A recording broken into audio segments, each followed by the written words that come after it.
Hi, it's Jessie. Today I'm drinking Jingle Bells Chai tea from David's Tea. It's the last of my advent calendar teas and it's just as disappointing as the rest have been. This is just me kicking off my Malazan, I think part 3 video. I'm gonna be starting with book 6. So, I'm not gonna say much here. This is the 3rd video. If you haven't watched the first 2, go watch the first 2. And I'm just gonna jump right into it because I already have some thoughts. So I'm currently just finished chapter 17, so let me just read out my notes for you on the first 2 parts and kind of talk as we go for chapters 16 and 17. I just want to preface this by saying I swear I pay attention when I listen to books. I have so much trouble focusing on Gardens of the Moon. And I like blink, it feels like I zone out for like literally 2 seconds and I've missed half the book. And I listened so slowly, like I never listened to books this slowly. I have it on like 1.2 speed. It's the slowest I've ever listened to a book ever and I still miss so much. So that's why my first note on here is I'm halfway through chapter 17 and I have no idea what's happening. There's a convo going on and it just keeps going. Baruch is drinking and talking to Anaman and Rake. I have no idea what their conversation was about. I just know they talked for like 30 minutes. So there's that. The chick formerly known as Sari, whose new name I can never remember and I feel really bad about that, but also like, I don't think, well, she might care. Was doing some really sneaky stuff, which is fun. I like her kind of, I don't know, she's such a weird character to be attached to, but I'm kind of into her. I kind of like her. I don't know why. I'm also a little confused, like between each of the books, like not the books, but like between the books in Gardens of the Moon, are there time jumps? Because like the group, the, you know, thief and the assassin and whatever, that group were like out in the wilderness and then suddenly they're in the city. But it also seems like they just got there, so maybe they just skipped the travel. I don't know. It feels like there's time jumps, that I'm missing things, but maybe it's just me. And then there was somebody getting in a fight with somebody called, or somebody was told to go after somebody or were needed by somebody called the Circle Breaker. And that name feels like I should know that name. Like they said it as if I should know that name, but also Malazan does that with just any name, whether I should or not. So if I should know who Circle Breaker is, please let me know because I have no idea who the Circle Breaker is. Alright, and in chapter 17, every time that Whiskey Jack admits that he has friends, my heart just like swells 3 sizes. It's so cute. I love it. I like it. Even if he's like in this conversation where he's talking about how awful his life has been and like things are still bad, like it's pretty crappy, but he's got friends and it's cute. So who is Ocelot again? Here's another one, a name I can't remember. Was he the assassin guy? Not like the person that's friends with them, but was he like somebody else in the Assassin's Guild that was like trying to kill them? I don't remember the name Ocelot at all. But I'm glad Rallick beat him. But then I'm gonna read these notes verbatim because like I need you to like hear my process of typing this while I was listening. I don't know, but I'm glad Rallick won. Wait, what's this about someone else having to go take over the mission? No, Rallick, don't die. To be fair though, the last 2 people we saw die didn't really die. The gods interfered for Perrin and Tattersail got reborn. So, is Rallick dead? He's probably dead. But is he? See, this is the one thing Gardens of the Moon has done. I don't trust death in this series. It's like Marvel. Just don't. I still don't really quite get all the sides to this conflict. I don't know, it feels like it's one side. It feels like it's just a circle and everybody's so confused they're just fighting each other. It doesn't feel like there's different sides because like I know there's the girl that was Sari is on like one side of it and she's trying to kill the coin bearer, right? Who's that guy whose name I can't remember right now, but like the horny teenage boy, right? Except they were traveling together and she didn't do anything to him. So I don't know if she's actually trying to kill him, but she definitely said here she was trying to kill him. And he's blessed by Opan. And Opan also gave Perun his sword. So maybe Perun is on the same side as the coin bearer, except Perun doesn't like that he has his sword from Opan and kind of wants to kill Opan. And I know Perun was working with Tattersail, but I think Tattersail after she died is on the other side now. And Perun is working with the bridge burners and Whiskey Jack, right? Like, I have no idea. And I know like all the group of guys, like the old men, I think of them as like old men, are like taking care of the coin bearer, but that's just because he's their friend. Do they know the significance? I think the like gossip monger guy, the one that always talks in third person, he knows, right? Because he has direct orders from somebody. I don't know, but the bridge burners are trying to take down the Empress. So that's at least one conflict that's pretty clear cut. I don't know what's going on. That's it. Those are my thoughts. I'm confused. I think I'm supposed to be, but I'm really vibing with it.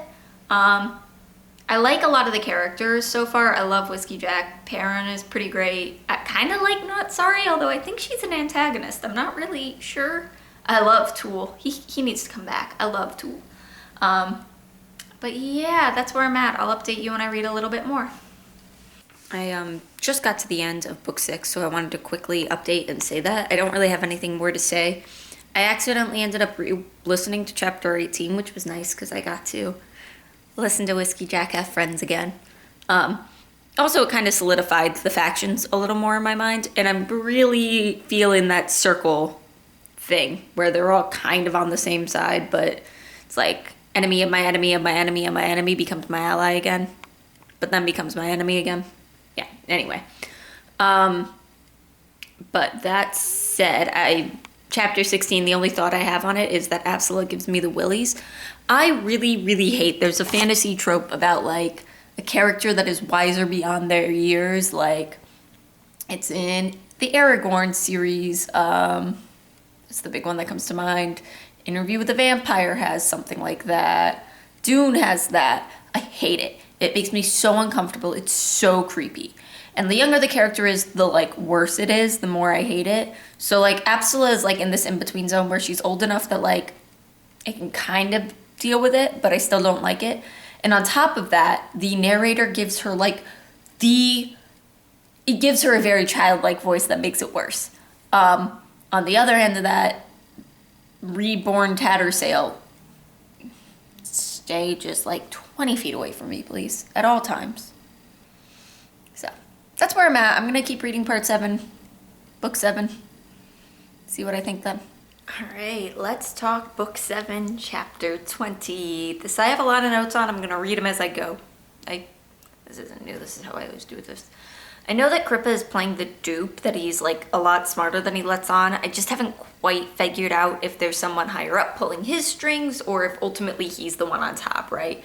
If he actually has the upper hand or he thinks he does, but somebody's actually above him. I'm not really quite sure. You know those videos of women like screaming and swooning and passing out when somebody like Elvis or the Beatles showed up? You know those videos? That is me whenever the narrator starts using Tool's voice. The eel is the head of the spy network and no one knows what he looks like, right? I know later in the chapter there was a reference to somebody being like, ah yes, that's the eel, and knowing him, but nobody's seen his face. So I'm wondering if maybe it's possible that the eel, the head of the spy network, is Crippa? Maybe it's because I was already like thinking along those lines, but that was kind of my vibe when I read this chapter. So everyone like ultimately thinks that like they're pulling Crippa's strings and Crippa is working for but really ultimately he's the one on top. Yeah. For some reason I thought Lauren was dead and I was like confused when she showed back up. I was like, didn't she die? But I know the end of that section when like Tool and her were doing stuff was a little confusing for me, so. But anyway, she's not dead. But she's now with the bridge burners, but I feel like I remember her having like doubts about working for the Empress, but she's definitely okay still using the Empress's authority. Then again, everybody thinks Whiskey Jack and the bridge burners are still working for the Empire, so it could be she's trying to use them for the Empress, or it could be she's trying to use them secretly against the Empress, and maybe they would just, if they told each other what they were up to. But yeah, she also really still seems concerned with Sorry, like Sorry, who was Sorry, and what she was doing, but like she's kind of gone, so I don't know how much that even matters. Yeah, I think that's really it. I think I covered that note, sorry. The Jagged Tyrant is now like alive. definitely very creepy. He's the thing that like Tool and Lorne were trying to resurrect, right? And they were kind of hoping that Animander Rake would be able to take him out. That's what was going on there, right? I think. But initially I thought he had dragons. Turns out the dragons were against him. He seems really creepy, so I'm guessing he's kind of going to be the ultimate big baddie of either this book or the whole series. I really don't know. Knowing very little about what I know about Malazan, I don't really know how much the stories in one book affect the next book. But either I think the other factions will eventually fully unite against him, or more likely there will be some people that side with him, whether knowingly or not, or he takes out a bunch of people before everybody reunites. My main thought for like who the ultimate protagonists are gonna be would be Crocus, who right now just kind of seems like he's being pulled along, and the Bridge Burners. Then again, I really just don't know. So I'm thinking like the Bridge Burners, maybe with the help of Crocus and his gang, are gonna like pair up, work together to fight the Jagged Tyrant. But Animander Rake is definitely not on their side. I don't know. And who was fighting him with the dragons? Who's this random person that like shows up and starts fighting him with dragons? I'm confused. Okay, some chapter 21 and chapter 22 thoughts. Start of chapter 21, there was like that poem about that like prophecy about the dragon or whatever, and it just is very biblical revelation. Dragons are a symbol of the end of time kind of prophecy, which is just fun. I just like it. Erikson has done a really fantastic job of emphasizing just like how out of her depth and in the dark Lorne is. Lorne, right? The emissary. I would appreciate it a lot more if I didn't feel like I was equally lost as she is. So this is the whole party, the masquerade party. I cannot for the life of me figure out how Animander Rake fits into this whole thing. Like, why is he so invested in Malazan politics if he's not even from there? He's an alien, right? Or is that just the name gives me alien vibes? I don't know. To the point where like this might be a chapter 22 thought, I don't know, they're blurred together. To the point where like he is offering to be the second to what's his name in the duel. Like, why? What do you get out of that? Very confused, very confused. Still sticking with Kruppa is the eel until I'm proven wrong. But in chapter 22 we get a moment where Kruppa, his facade kind of drops. Like he his voice, the voice actor, the narrator does a really good job where his voice changes and everything. It was really cool.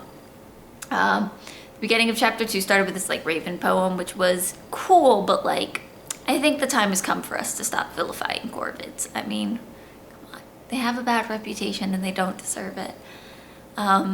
Please ignore this mess behind me. I'm just gonna.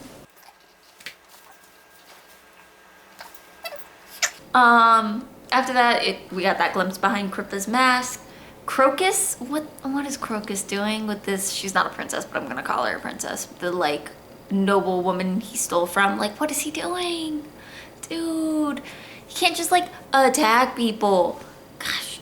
And then Perrin was fighting something. I got a little confused at the end of this masquerade here. So let me sum up the events of this masquerade as much as I know. Murillo banged that councilwoman. The assassin guy, whose name I can't remember, dueled and killed that councilman. And then the assassin went and interrupted Murillo with the councilwoman and kidnapped her? Maybe? Is definitely blackmailing her or something. And then the bridge burners found Sari again, and we found out that we know she's no longer possessed. She's no longer Sari, but she's possessed by something else that has kept her safe and sane through this whole process, but now is trying to take her over. So that would definitely explain why her thieving skills, why she immediately kind of accepted the fact when she was with Crocus, just kind of immediately accepted things. And then Crocus assaulted the princess lady, I think, because he thinks she betrayed him, but she didn't. And everything just kind of fell apart from there. That's what I know. So we're getting pretty close to the end of this, so we'll see. Might finish up in this video, might finish up in the next one. We'll see how far we're at when we finish this book.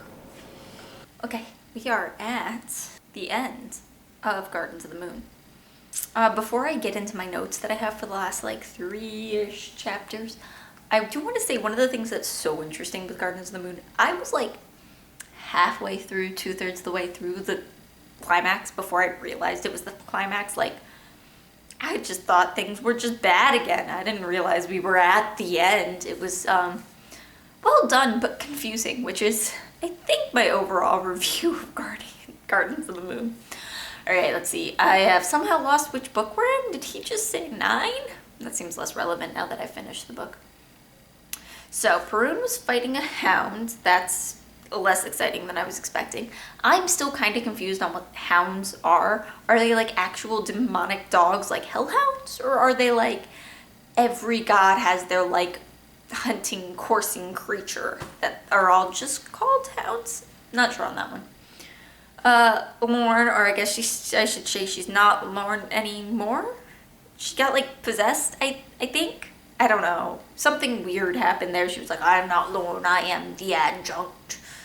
Anyway, I'm worried about her. I was worried about her. She's dead now. I was really kind of hoping for a turn for her. I don't know why. There was just something about her I liked, and I was really hoping for her to turn and decide to side with the bridge burners, you know, find something out. And it seemed like she was at one point. It really did, and I think maybe there was just like a miscommunication there where she just never made it clear she wasn't working for him. I'm not opposed exactly to Animator Rake taking out the Empress. I mean, okay. Look, some of these notes aren't relevant anymore. I'm going to read them as they are. I'm not opposed exactly to Animator Rake taking out the Empress, but there seems something kind of anticlimactic about it. It's not Kruppa and Crocus and the group defending Darujistan. It's not Whiskey Jack and the Bridge Burners. Instead, it's this Tista Andy and his dragon who could have done it at any point, but just needed to get fed up enough to do it.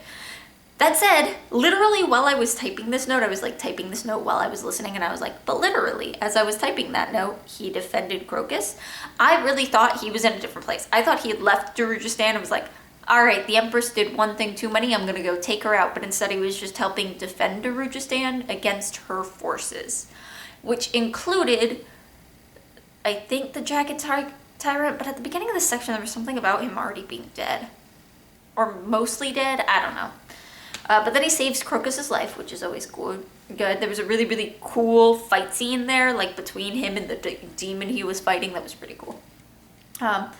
Also, Crocus really took until now to realize he was favored by Opan. Literally everyone and their brother are bending over backward to either defend him or try to kill him, and he just thought it was happenstance.